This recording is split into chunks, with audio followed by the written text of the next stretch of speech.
নামাজ পড়িয়ে জুম্মার নামাজ পড়িয়ে বাইরে এসে গুল্লি মেরছে।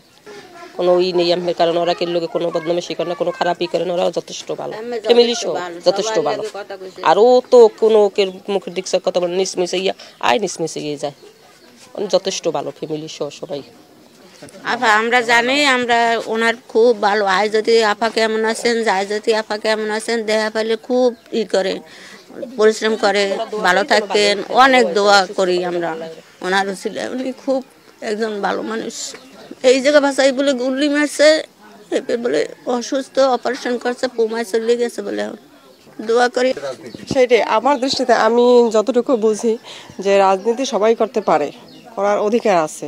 সেক্ষেত্রে একজন একজনকে একেবারে মানে গুলি মেরে একেবারে হত্যার করবে, সেটা তো আসলে ঠিক না। কিন্তু ওসমান ভাই খুব ভালো মানুষ ছিল, খুব আমাদের জানা মতে। এরকম যে সবার জীবন যাবে, সবার জীবন নিয়ে ছিনিমিনি করা, তাহলে সেটা কি ঠিক?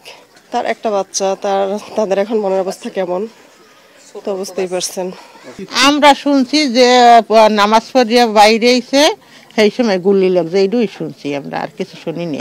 উচিত তো না, এটা উচিত না। যে যেটা পার্টি করতেই পারে, এটা তো করাটা উচিত হয় নাই।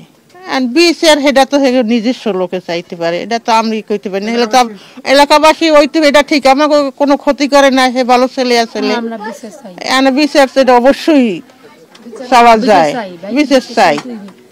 ভালো একটা লোক।